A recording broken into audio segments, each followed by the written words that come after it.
What is up, guys? Today I want to do something a bit different. I want to share this ridiculous bot lane strat or combo that I've been using recently. I get asked a lot to look at some of the best bot lane combos, but honestly, I think most of them are already well known, so it's not really going to be too interesting. Well, I haven't seen anyone else specifically use this before, and it's seriously actually good, so hopefully it'll be something new for you. If you do want to see more of these kind of quirky, lesser known strats or picks or items in general, then let me know. Like this video, dislike it if you don't though, but let me know in the comments. So the lane we're going to look at is Kog'Maw and Soraka. Now actually there are kind of variations you can have, but these two are the dumbest and the strongest way to do it. Let me just explain the basic part first, and then we're going to add the ridiculous part to it after. So Kog'Maw right now is amazing with the new Rage Blade, right? And that's kind of what makes this work so well. I tested this a lot before, but recently, and especially this patch, is really hit another level. Kog'Maw's W makes him attack super fast, but he does reduced physical damage. That's why we don't really stack any AD on him, but on hit effects are applied fully, and that is what we want. The new Rage Blade really took this to another level because every other attack will proc those on hit twice, and since we're attacking so fast, it actually does an insane amount of damage. Like you throw in a Runans or a Wit's End with their own on hit damage, and suddenly we're really packing a punch. This is actually the exact same reason Fervor of Battle is so crazy. That is on hit as well, and we get to 8 stacks very quickly with how fast a W makes us attack. Now this is really where the combo comes in. It's not exactly Soraka, it's the Ardent Sensor that we're going to build. Everyone thinks this is a trash tier item, right? But actually in specific situations like this, it is so crazy strong. Stats wise, it has like mana regen, AP, cooldown reduction. We don't really care about that though. It's the passive. The heals and shields on allied champions grant them 15% attack speed. Nice, I guess, but 30 on hit magic damage for 6 seconds. The reason we're using Soraka specifically is because she can literally keep this up 100% of the time in a fight, which is amazing. Plus we don't have to worry about dying as much. It's an easier lane phase anyway that is kind of hard to actually cock up, and in team fights we can delay defense or just go balls deep because we have that Soraka. There are a few other ones that I'm going to talk about though at the end of this video.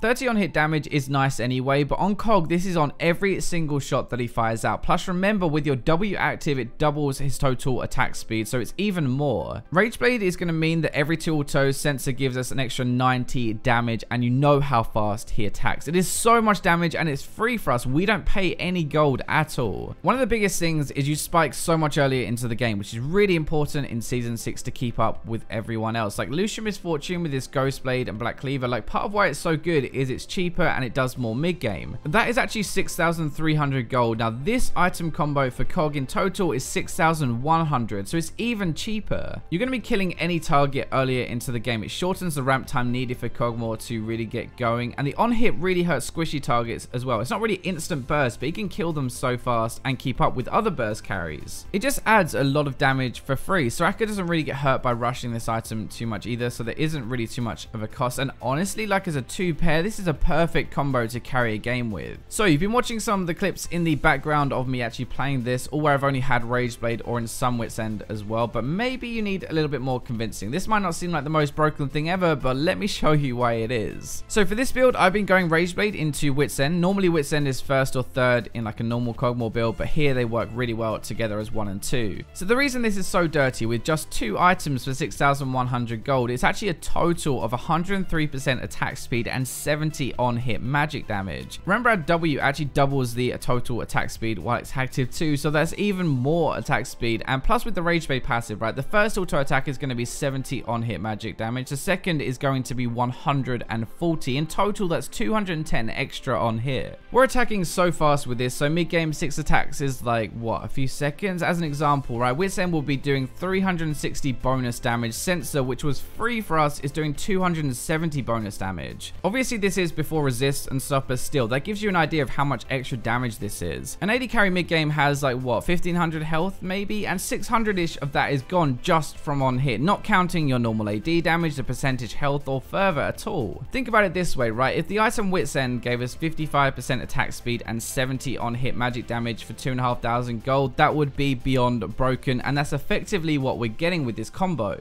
We haven't even counted in his normal damage, the percentage health damage, or his actual auto damage. I think you get the idea though, just how much you are doing with this. And plus remember, Wit's End steals 25 of their magic resist, which increases your on hit damage, plus your W percentage damage, which is magic as well. That's not even taking into account Fervor of Battle either. This has to stack up, so it won't be as much as this in reality unless it's a super long fight. But Fervor at level level 10, let's say, is 63 damage per hit at 8 stacks. Every 2 autos, that's 189 extra damage before mitigation. Now, Ardent Sensor is giving us almost as much on hit as a Wit's End here, and we didn't have to pay a penny for it. We get that literally for 0 gold, and it's so effective. That is why it works and is actually disgusting. You just do, well, I would say so much damage, but apparently I use that phrase a bit too much. So yeah, you kill things insanely fast, and even lower health targets as well with that on hit. You're doing all of this way earlier into the game, which is really important to keep up in Season 6, and this is why I think actually like this combo together is insanely good right now. You can actually do this with anyone who can heal or shield, but we want a special synergy. So like for a Janna, for example, we don't really use the AD from the shield, but I really do love Lulu as well. You will do a crap ton with picks when Lulu shields you. You won't have the sensor constantly up like you do with Soraka, but the short burst of damage while you have the Lulu shield on you will be absolutely insane. Plus you get that speed up, which is nice as well. Soraka is so good with this though, because her ultimate is going to apply Ardent Sensor to everyone. Her W is really low cooldown. She even has a silence as well. And I just think like lane combo wise, this too is really, really good. Anyway, so this is a quirky bot combo that can actually be super good. Let me know what you think in the comments, or if you want to see more. Remember to like, subscribe, comment, and share. But for now, let's go to the robots.